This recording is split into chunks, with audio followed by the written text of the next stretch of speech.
So I have two teenage boys, 14 and 17. This year they'll be 15 and 18.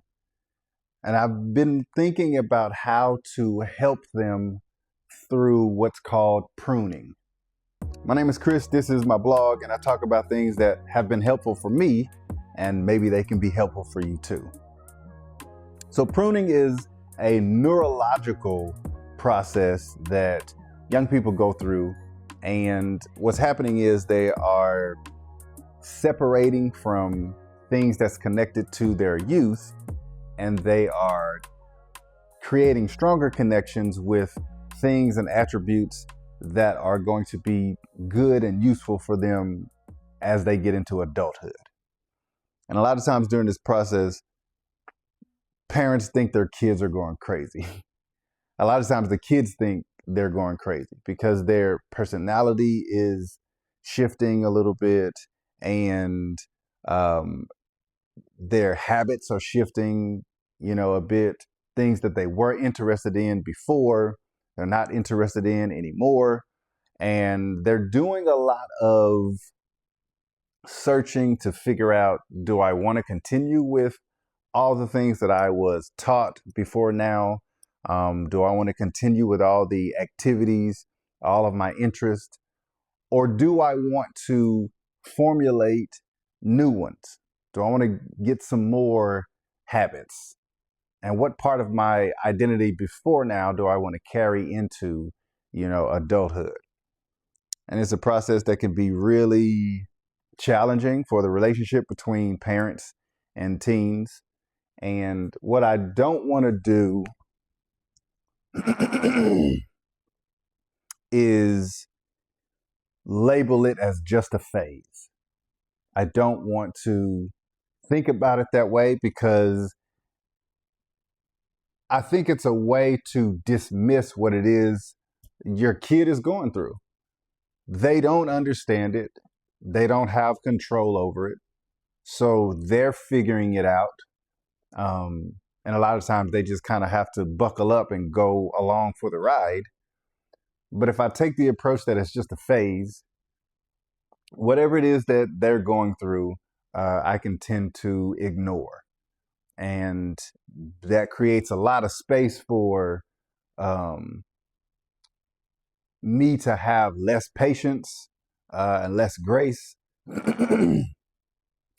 and less curiosity to see what it is that they need and to walk with them through it, versus just sit back and just kind of wait it out so they can figure it out on their own, or wait for them to be normal again, or wait for them to act like they got some sense, or all of these things that we can kind of do as parents of just kind of like, emotionally push our kids over there, just go in the corner and wait and da da da da, and don't be disrespectful and whatever, instead of, hey, help me understand whatever it is that you understand right now. And if there's anything that I know that can be helpful for you, then I'll do that as well. So let's collaborate as far as what's going on, so you don't feel abandoned or pushed to the side or neglected or ignored. So I would encourage any parent, if you have between 10 and 25, if you got a young person, you have a child that's in that age range, that isn't the age range for pruning. It starts a little bit before puberty, like 10 to 12. This is when the process kind of starts. 13 or 14 through 16 is like the bulk of the separation as far as what they're disconnecting with and what they're connecting to. This is when you're going to see it, and it's going to be observed the most, where you're like, yo, why are you acting like that? He didn't used to do that. He is so kind, or was so kind, or, he treated me differently or us differently or his siblings differently. And that's not what's happening now. And he seems distant. He seems like he just wants to be by himself. All of these things are some of the behaviors that are or can be typical for a boy, going through this process. 17 to 25, it's still happening, but they have a better grasp on, like I said, their behaviors or the way they want to behave, or even the regulation as far as their emotions are concerned, because that's a big part of the process as well. When they're in the middle of this process, they're experiencing adult-like, emotions, but they don't have the regulation, or they're building the regulation to be able to express the emotions that they're experiencing in a way that is either not harmful or disrespectful and stuff like that. And again, they don't know what's happening. It's like their brain is going through a renovation. So the neural connections that were strong are kind of, weak now, because they temporarily lose the function or the ability to do some of those things while their brain is putting new connections back together. So I don't remember what that's like, and all of my intelligence or emotional regulation or communication skills, I know about those things from a 44-year-old perspective. I don't remember what it was like to go through that or to experience this process when I was 14, 15, 16, 17.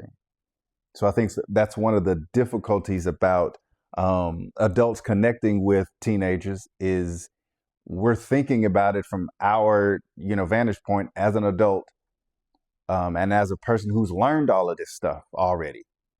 So we're like, just get it together. Or why is this so difficult? Or back in my day, like all of these things just kind of serve as, I'm far enough in the process, I am advanced, I am mature, and why can't you be as mature as me? Why don't you think about it the way I'm thinking about it? How come you can't see it this way? Well, because they can't. They're not there yet. So the responsibility is on us to kind of slow down or to get on their level, to be like, you know what? If I was 16, I would probably think about it like that as well.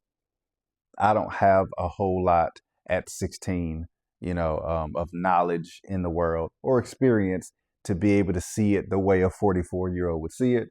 So let me try to see what it's like from your point of view, and then let me teach and let me discipline from that vantage point, because discipline means teaching.